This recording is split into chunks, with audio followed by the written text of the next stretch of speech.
Hello everyone, good morning. My name is Amit Kushwaha. चलिए आज हम 11th का एक फिजिकल केमिस्ट्री का एक चैप्टर स्टार्ट करते हैं। Very important chapter, that is thermodynamics.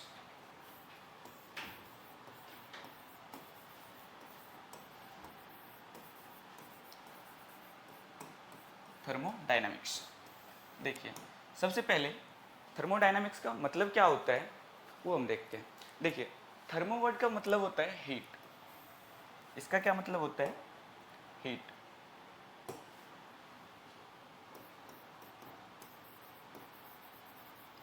और डायनामिक्स का मतलब होता है मोशन। तो इसमें जो हम पढ़ते हैं वो पढ़ते हैं फ्लो ऑफ हीट के बारे में। फ्लो ऑफ हीट क्या पढ़ते हैं? Flow of heat. थर्मोडायनामिक्स को हम दो पार्ट में डिवाइड करके वैसे पढ़ते हैं जनरली। तो देखा जाए तो पहला जो है इसका वो है हमारा क्लासिकल थर्मोडायनामिक्स।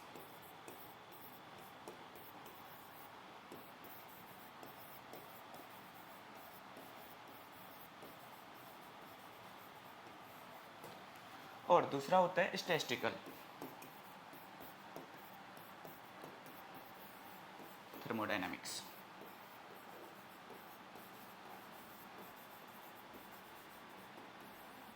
ठीक है। क्लासिकल में मैक्रो लेवल पे स्टडी करते हैं।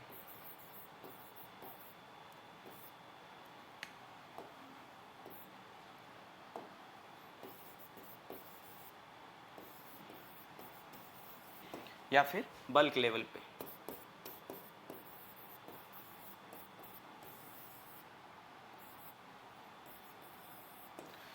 जबकि स्टैटिस्टिकल की बात करें तो यहाँ पे हम माइक्रो लेवल पे बात करते हैं।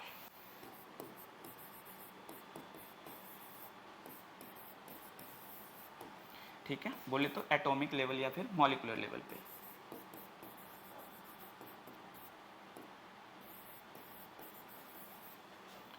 या फिर मॉलिक्यूलर लेवल पे।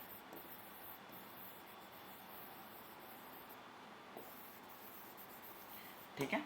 तो देखिए हमारे सिलेबस में जो है वो अपना पढ़ना है क्लासिकल थर्मोडायनामिक्स। तो चलिए क्लासिकल थर्मोडायनामिक्स में हम स्टार्ट करते हैं सबसे पहले।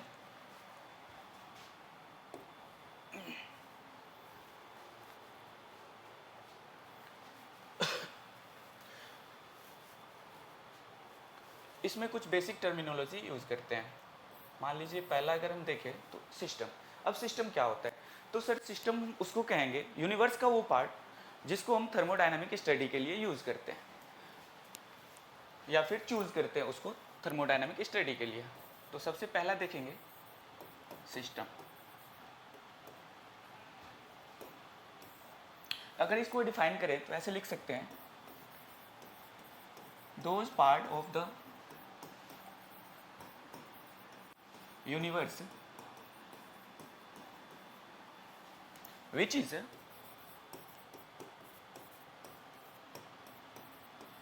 chosen for thermodynamic study।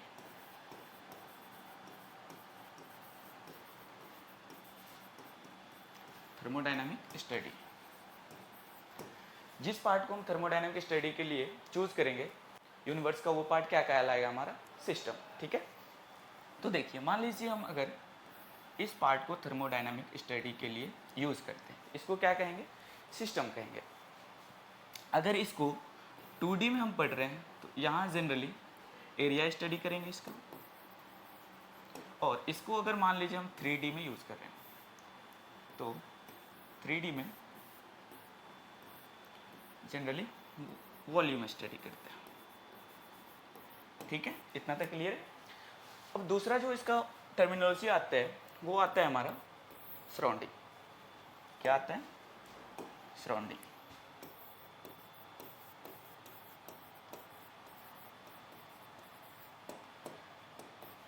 अब बात ये आती है कि सर सराउंडिंग किसको बोलेंगे? तो यूनिवर्स का वो पार्ट जो सिस्टम के साथ इंटरेक्शन में हो। बहुत सारे जगह ऐसे बताए जाते हैं कि सिस्टम को छोड़ के जितना भी पार्ट है उसको हम सराउंडिंग कहेंगे। तो ऐसा बोलना गलत होता है। यहाँ पे हम ऐसे बोल सकते हैं कि सराउंडिंग वो पार्ट होगा यूनिवर्स का जो सिस्टम के साथ इंटरेक्शन में, ठीक है। तो अगर इसको लिखे, the part of the universe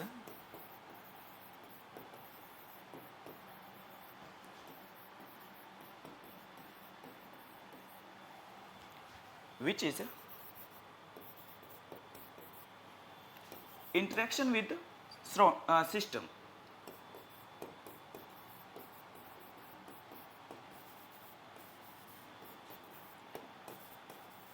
system, मान लीजिए हमारा ये कोई सिस्टम है, ठीक है। इसके साथ जो सराउंडिंग में जो भी अब पार्ट आता है उसको हम क्या कहेंगे, इसके इंटरेक्शन में जो भी पार्ट आएगा वो हमारा सराउंडिंग कहलाएगा, ठीक है। तीसरा आता है बाउंड्री। तीसरा क्या आता है, बाउंड्री।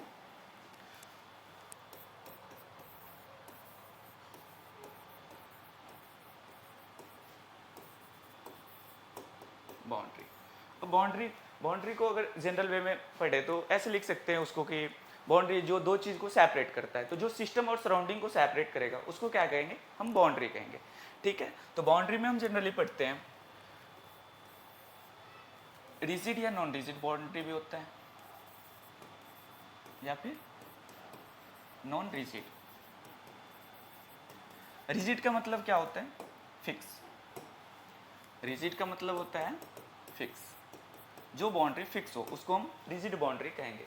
लेकिन अगर जो फिक्स नहीं हो, नॉट फिक्स, तो वो हो गया हमारा नॉन रिजिड बाउंड्री, ठीक है।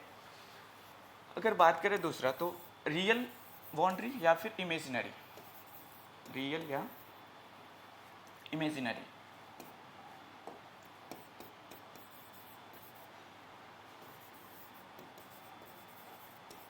इमेजिनरी बाउंड्री, ठीक है।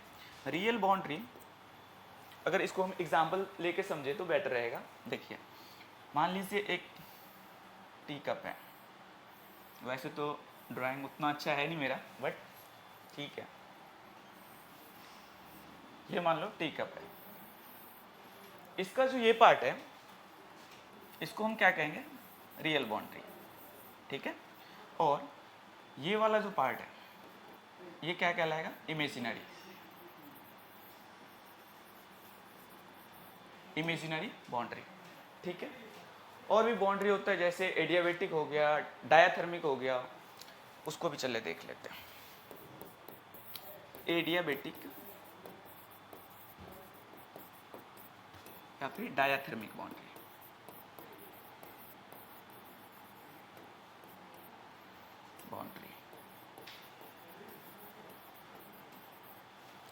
अब देखिए, एडियाबेटिक बाउंड्री में क्या होता है, यहाँ पे हीट चेंज 0 होगा, बोले तो इसको लिख सकते हैं नोट हीट चेंज।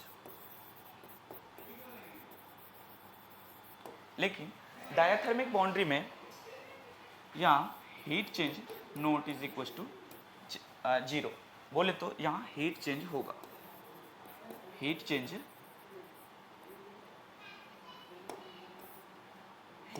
होगा, ठीक है। बाउंड्री, उसके बाद हम क्या पढ़ेंगे, उसके बाद हम स्टार्ट करते हैं अपना कि सिस्टम का टाइप्स। अब देखिए, टाइप्स ऑफ सिस्टम पढ़ेंगे।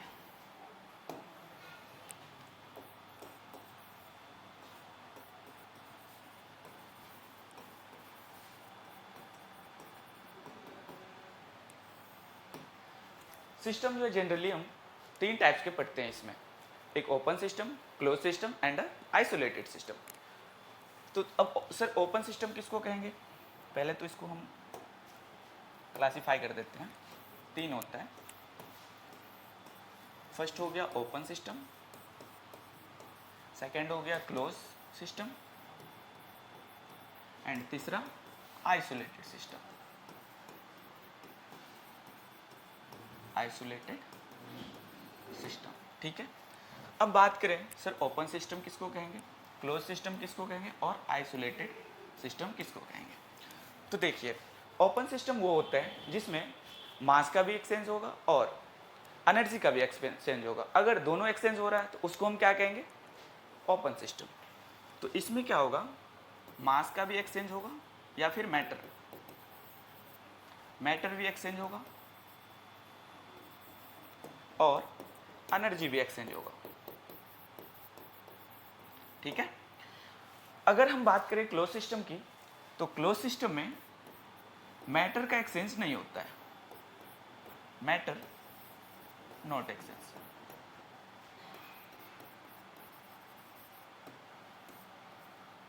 मैटर नॉट एक्सचेंज, ठीक है, मैटर का एक्सचेंज नहीं होगा। ओके, लेकिन एनर्जी का एक्सचेंज होगा, एनर्जी एक्सचेंज होगा। ठीक है। अगर आइसोलेटेड सिस्टम की बात करें तो इसमें न तो मास का एक्सचेंज होता है या फिर न मैटर का एक्सचेंज होता है और ना ही एनर्जी का।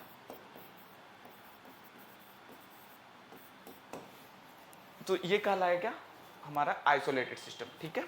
तो ओपन सिस्टम का अगर हम एग्जांपल की बात करें तो यहाँ बेस्ट एग्जांपल आता है ह्यूमन बीइंग।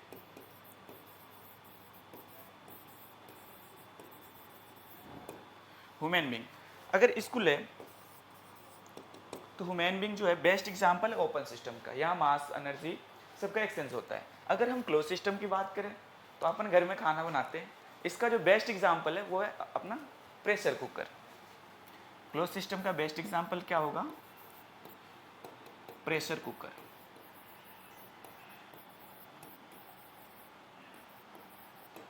ठीक है। और आइसोलेटेड सिस्टम का अगर एग्जांपल देखा जाए तो इसका जो बेस्ट एग्जांपल है वो हम थर्मस बोल सकते हैं।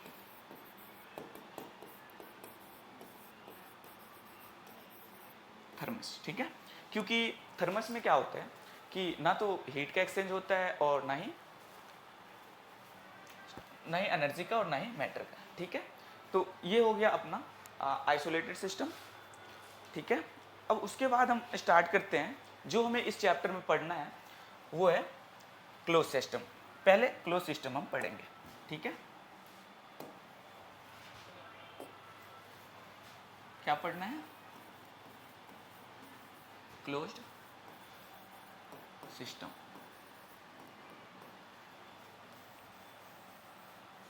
ठीक है। तो क्लोज सिस्टम जो डील होता है वो हमारा दो पैरामीटर से डील होता है। एक तो होता है thermodynamic variables,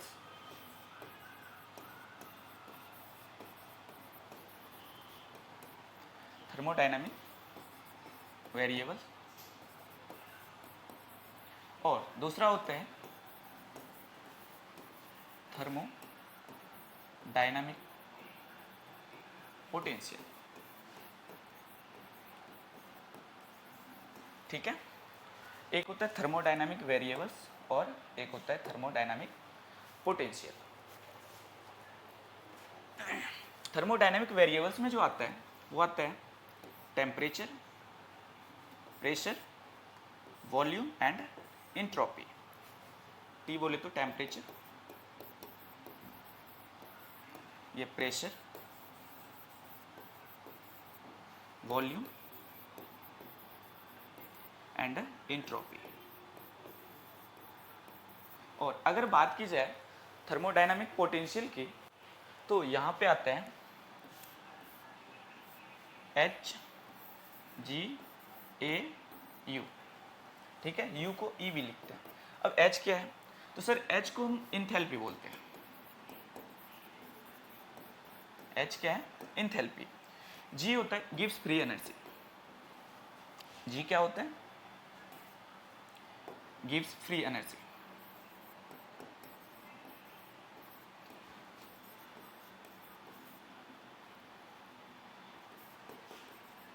gives free energy. Okay. ये जो है हमारा हेल्महोल्ट्ज एनर्जी होता है, हेल्महोल्ट्ज एनर्जी। और U है वो इंटरनल एनर्जी होता है, किसी भी सिस्टम का internal energy.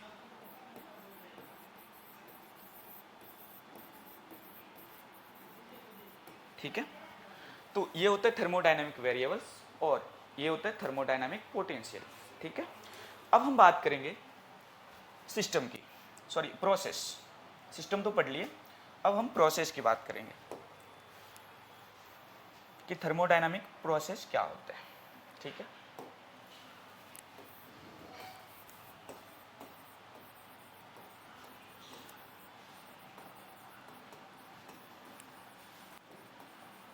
Thermodynamic process, okay. तो देखिए प्रोसेस में क्या होता है, मान लीजिए हमारे पास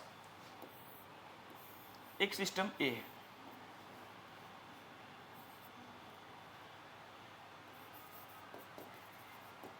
सिस्टम ए, या फिर स्टेट बोल सकते हो, सिस्टम बोल लो स्टेट बोल लो, बात बराबर है, ठीक है। ये मान लो स्टेट ए है, ठीक है। इसका जो टेम्परेचर है वो मान लो T1 है, pressure P1 and volume V1। जब हम एक स्टेट से दूसरे स्टेट में जा रहे हैं, मान लो इसको हम स्टेट बी बोलते हैं, स्टेट बी, ठीक है। तो इसका जो है टेम्परेचर बढ़ के क्या हो गया T1, वॉल्यूम हमारा हो गया T2, volume V2 and pressure जो है वो P2 हो गया। तो स्टेट ए से स्टेट बी जाने में जो चेंजमेंट आता है टेम्परेचर का, प्रेशर का, वॉल्यूम का, जो भी, तो यहाँ पे जो चेंजमेंट आ रहा है उसको हम कहेंगे प्रोसेस। अगर इसको डिफाइन करें तो कैसे लिख सकते हैं थर्मोडायनामिक प्रोसेस को, the change in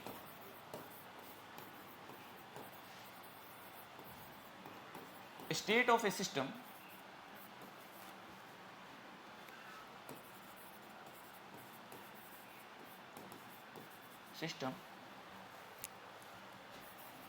is known as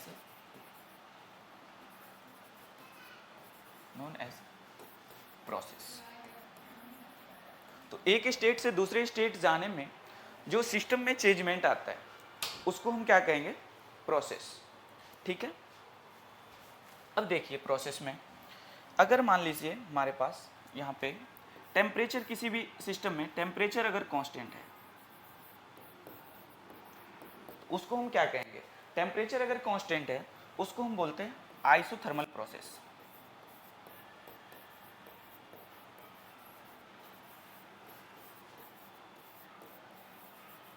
ठीक है। मान लो प्रेशर कांस्टेंट है, अगर कोई सिस्टम है उसमें प्रेशर को कांस्टेंट कर दिया जाए तो उस केस में होता है आइसोबैरिक प्रोसेस,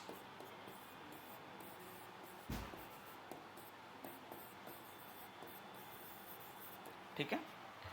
अगर हम वॉल्यूम कांस्टेंट कर दें तो उसको कहते हैं आइसोकोरिक प्रोसेस।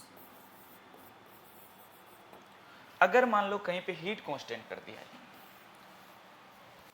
ये मान लो first, second, third and fourth यहाँ लिख देते हैं। अगर मान लो हीट कांस्टेंट कर दिया जाए,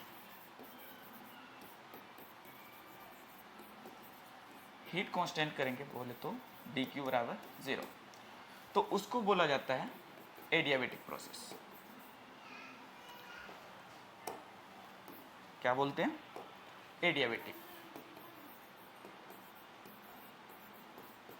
एडियाबेटिक प्रोसेस, ठीक है। ये चारों प्रोसेस हम बहुत डिटेल में पढ़ने वाले हैं, तो अभी बस प्रोसेस का नाम लिख के बाकी डिटेल में आगे पढ़ेंगे, ठीक है। अब हम बात करेंगे इसमें थर्मोडायनामिक पैरामीटर, क्योंकि किसी भी सिस्टम को पढ़ने के लिए पैरामीटर तो जरूरी है, पैरामीटर बोल दो या फिर प्रॉपर्टीज।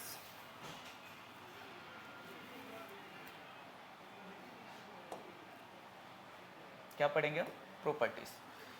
तो इसमें हम पढ़ेंगे extensive and intensive.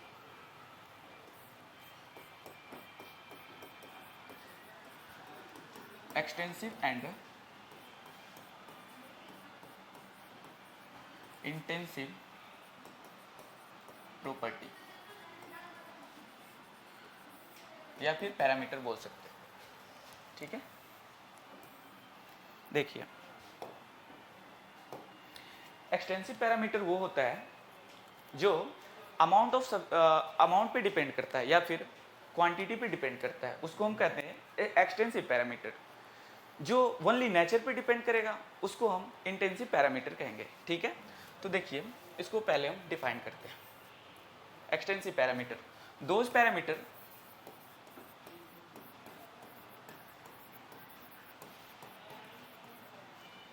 which depends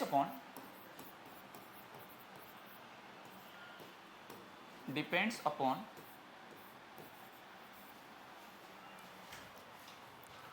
amount of substance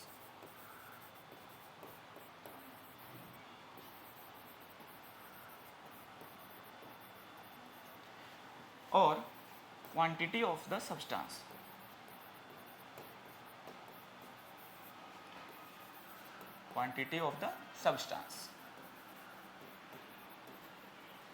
ठीक है। तो उसको कहेंगे extensive parameter, are called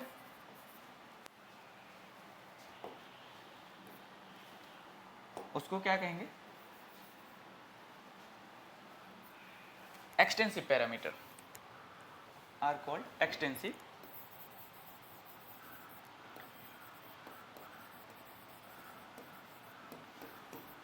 parameter, while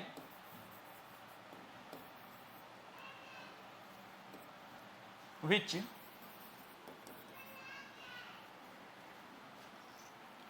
depends only the nature of the substance,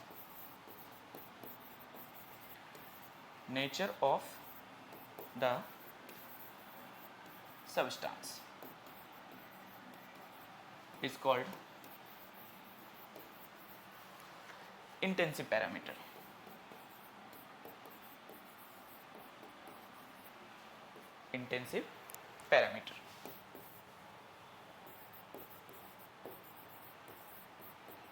ठीक है। तो जो अमाउंट पे ओनली डिपेंड करेगा या फिर क्वांटिटी पे डिपेंड करेगा, उस पैरामीटर को कहेंगे हम एक्सटेंसिव पैरामीटर। जो only nature of the substance पे डिपेंड करेगा उसको हम क्या कहेंगे, इंटेंसिव पैरामीटर, ठीक है। तो चलिए, इसका जो दूसरा पॉइंट लिखते हैं वो हमारा होता है the ratio two extensive parameter always intensive. क्या होता है, किसी भी दो एक्सटेंसिव पैरामीटर का जो रेशियो होगा वो हमेशा इंटेंसिव होगा, ठीक है। चलिए इसको लिखते हैं, the ratio of extensive, ratio of two extensive, not extensive, ratio of two extensive parameter are always intensive, ठीक है। अब मान लो अगर एग्जाम्पल की बात करें तो इसमें हम डेंसिटी, मान लो डेंसिटी क्या होता है देखते हैं। अभी डेंसिटी को हम रो से रिप्रेजेंट करते हैं, ठीक है। डेंसिटी होता है मास अपॉन वॉल्यूम। क्या होता है, मास डिवाइडेड बाय वॉल्यूम। अब देखिए, मास क्या है हमारा, एक्सटेंसिव, मास क्या है, और वॉल्यूम क्या है, एक्सटेंसिव। और दोनों का रेशियो हमारा क्या कहलाएगा, इंटेंसिव। डेंसिटी क्या है, इंटेंसिव पैरामीटर, इंटेंसिव पैरामीटर, ठीक है। अब अगर इसका तीसरा पॉइंट की बात करें तो इसमें हम ये बोल सकते हैं कि एक्सटेंसिव पैरामीटर जो होता है वो एडिटिव इन नेचर होता है, उसको हम ऐड और सब्सट्रैक्ट कर सकते हैं, लेकिन इंटेंसिव पैरामीटर को ऐड और सब्सट्रैक्ट नहीं किया जा सकता है। तो इसको अगर लिख सकते हैं कि extensive parameter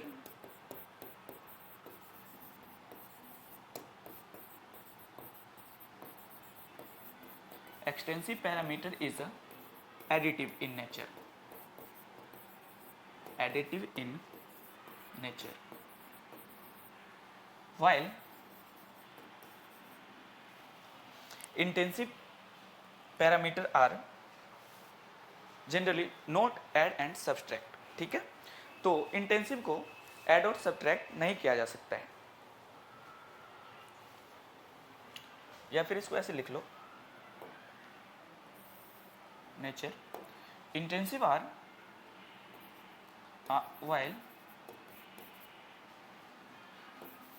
for intensive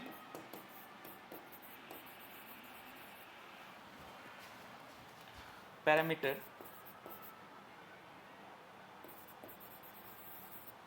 which is not possible, which is not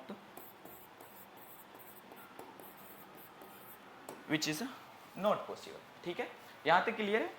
अब जो हम बात करेंगे एक मोस्ट इंपॉर्टेंट पॉइंट का, वो है हमारा fourth point.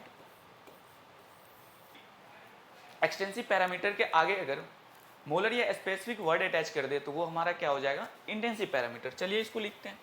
The word molar और स्पेसिफिक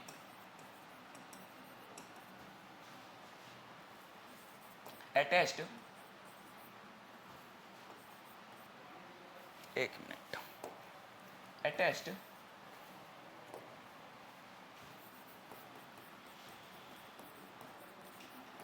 with extensive parameter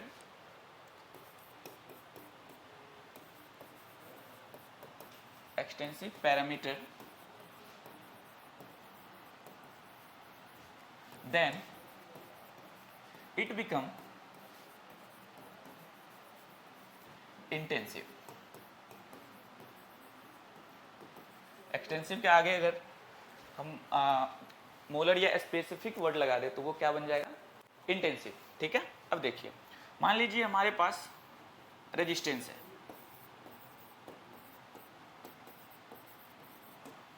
ये होता है, रेजिस्टेंस को R से रिप्रेजेंट करते हैं, इसको हम आगे पढ़ेंगे. रेजिस्टेंस हमारा होता है एक्सटेंसिव पैरामीटर.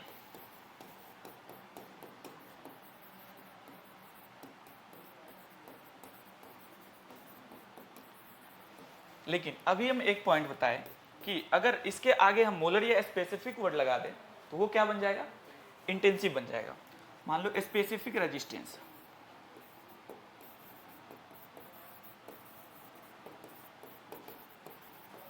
रेजिस्टेंस ये क्या होगा, इंटेंसिव. Intensive parameter. ठीक है, तो ये था हमारा एक्सटेंसिव एंड इंटेंसिव प्रॉपर्टीज. ठीक है, तो इसका कुछ एग्जांपल देख लेते हैं. मान लीजिए यहां हम लिखते हैं पैरामीटर्स,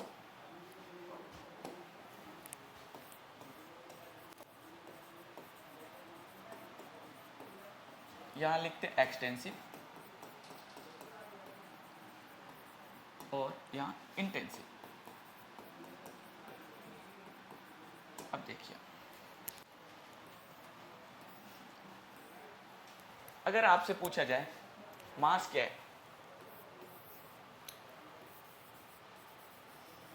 मास को हम ऐड और सब्ट्रैक्ट कर सकते हैं, तो ये क्या हो जाएगा हमारा एक्सटेंसिव पैरामीटर, इंटेंसिव नहीं होगा. अगर बात करें वॉल्यूम की,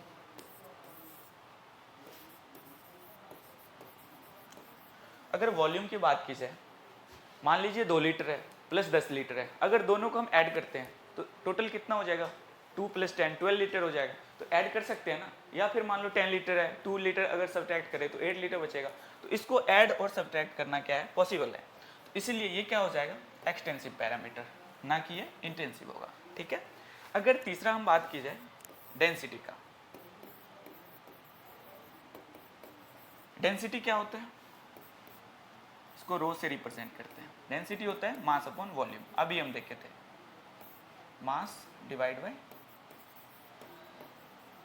वॉल्यूम। ठीक है, देखिए ये है एक्सटेंसिव, ये है एक्सटेंसिव, दोनों का रेशियो इंटेंसिव।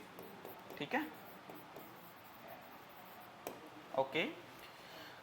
अगर फोर्थ मान लो हम ले ले कंडक्टेंस, इसको डिटेल में इलेक्ट्रोकेमिस्ट्री में पढ़ेंगे, तो अभी तक के लिए बस इतना याद रखिए आप कि कंडक्टेंस भी होता है एक्सटेंसिव ना कि इंटेंसिव। लेकिन अगर इसके आगे हम लगा दें स्पेसिफिक वर्ड, स्पेसिफिक कंडक्टेंस, तो ये क्या होगा, इंटेंसिव, ये एक्सटेंसिव नहीं होगा। तो ऐसे ही बहुत सारे एग्जाम्पल है और भी देखेंगे। ठीक है, तो चलिए इससे आगे हम कंटिन्यू करते हैं।